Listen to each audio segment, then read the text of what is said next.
हमारे नाथ संप्रदाय भारतवर्ष में सबसे प्राचीनतम संप्रदाय है। संत कबीरदास, संत तुलसीदास, गुरु नानक का पहले आविर्भाव होने से पहले नाथ संप्रदाय था।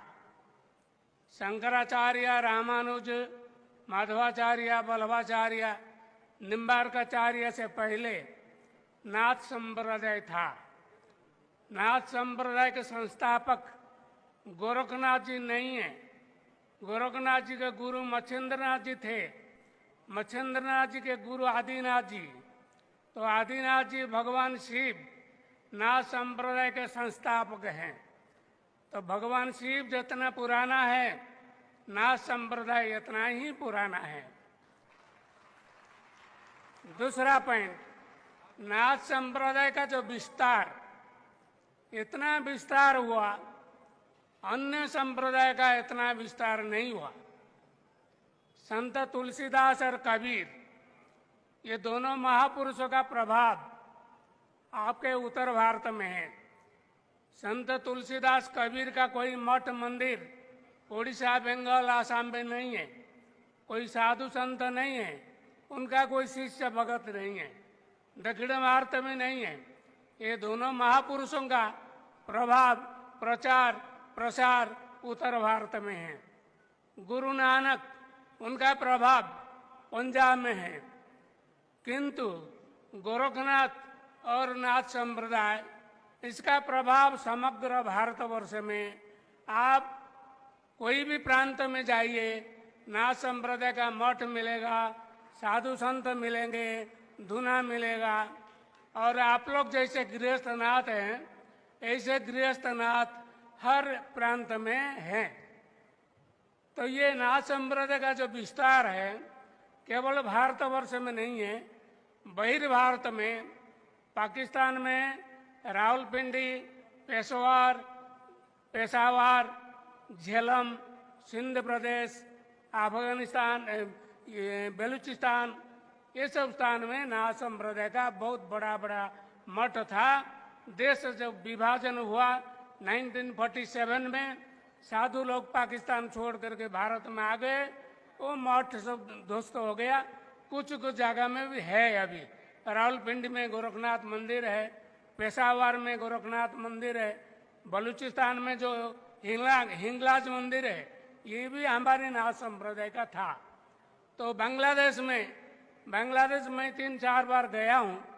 बांग्लादेश में भी नाथ संप्रदाय का बहुत मठ मंदिर था। देश विभाजन के बाद वो नष्ट हो गया। एक जगह में मैं गया समुद्र का अंदर, बाई बोट में गया। वहाँ समुद्र का अंदर एक आइलैंड है, एक द्वीप है। वहाँ गोरखनाथ मंदिर, जालंधरनाथ मंदिर, कानिपानाथ मंदिर, आदिनाथ मंदिर, वहाँ बांग्लादेश में समुद्र का अंदर है। मैं देख कर आया हूँ, फोटो लाया हूँ। तो नाथ संप्रदाय का विस्तार केवल भारतवर्ष में नहीं, पाकिस्तान, बांग्लादेश, अफगानिस्तान काबुल में संत सिद्ध रतननाथ जी का समाधि मंदिर काबुल में है। इसी तरह नाथ संप्रदाय का विस्तार समग्र एशिया महादेश में विस्तार लाभ किया था। ये हो गया विस्तार। इसके बाद नाथ संप्रदाय एक राजधर्म था। राजधर्म मैं इसको बोलता हूँ क्योंकि बहुत राजा महाराजा भारतवर्ष में थे जो नाथ संप्रदाय में दीक्षित थे। जैसे भर्तृहरि उज्जैन के महाराजा थे, वो बाद में जोगी हो गए, गोरखनाथ का शिष्य हो गए। गोपी चांद बांग्लादेश का राजा था, वो जोगी हो गया नाथ संप्रदाय में दीक्षा लेकर के। और चौरंगनाथ, ये सियालकोट पाकिस्तान में सियालकोट के राजपुत्र थे। ये नाथ धर्म में दीक्षा लेकर के जोगी हो गए। उड़ीसा में एक राजा थे, उनका नाम विभूतेंद्र मल्ल, वो जोगी हो गया। उनका नाम हुआ मल्लिकानाथ का गादी उड़ीसा में है। तो इसी तरह अनेक राजा महाराजा इस धर्म में दीक्षित हुए थे। और अनेक राजा महाराजा जोगी नहीं हुए, लेकिन गृहस्थ होते हुए भी नाथ धर्म का बहुत प्रचार और प्रसार किया। जैसे नेपाल में पृथ्वीनारायण शाह, महाराजा पृथ्वीनारायण शाह गोरखनाथ के शिष्य थे। अच्छा ठीक है, समय। हाँ, तो इसी तरह चित्तौड़गढ़ के महाराजा बापा रावल और राजस्थान जोधपुर के महाराजा मानसिंह, भाटी राजा, जैसलमेर के भाटी राजा, दिल्ली के पाल वंशीय राजागण, ये सब नाथ संप्रदाय में दीक्षित थे। तो समय तो बहुत कम है, बोलने का बहुत कुछ था, समय कम है, इतना मैं संक्षिप्त में और 2 मिनट में लूँगा। संक्षिप्त में नाथ संप्रदाय का देन क्या है? शंकराचार्य वेदांत प्रचार किया, चैतन्य महाप्रभु, कबीरदास, तुलसीदास भक्ति मार्ग प्रचार किया, गोरखनाथ, नवनाथ 84 सिद्धों ने योग मार्ग प्रचार किया। तो योग नाथ संप्रदाय का मुख्य देन है।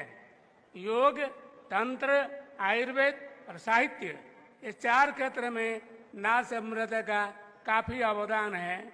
योग के बारे में मैं मुझे बोलना था। योग के बारे में एक थोड़ा सा बता देता हूँ। ये योग का जो है ना 84 आसन है, 84 आसन का सृष्टा गोरखनाथ है, पतंजलि नहीं है। क्योंकि गोरखनाथ जी के नाम में गोरक्षासन है, मच्छिंद्रनाथ के नाम में मच्छिंद्रासन है, पतंजलि का नाम में कोई आसन नहीं है। पतंजलि कभी नहीं कहा आसन प्राणायाम करने से रोग दूर होगा।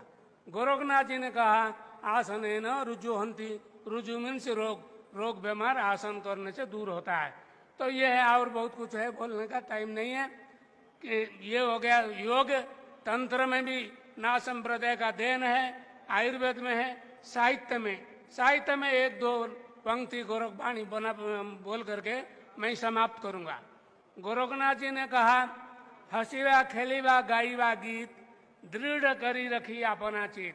हसीवा खेलीवा रहीवा रंग, काम क्रोध न करीवा संग।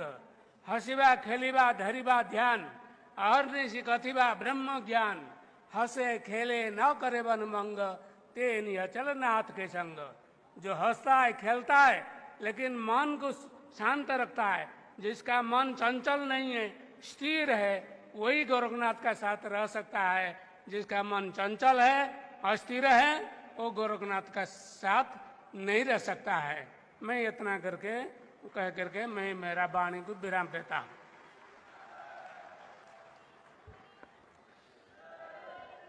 बहुत बहुत आभार माननीय पूज्य योगी महंत शिवनाथ जी का। कटक से, ओडिशा से आए इस कार्यक्रम में मंच पर आकर आपने हम सबका सम्मान बढ़ाया है। पूरे प्रदेश भर से सुबह से निकले हुए हमारे बहुत सारे साथी, भाई बहन, महिलाएं, सभी यहाँ इस कार्यक्रम में शामिल होने के लिए लगातार अभी भी बहुत जोश और ऊर्जा के साथ लगातार यहाँ पहुंच रहे हैं।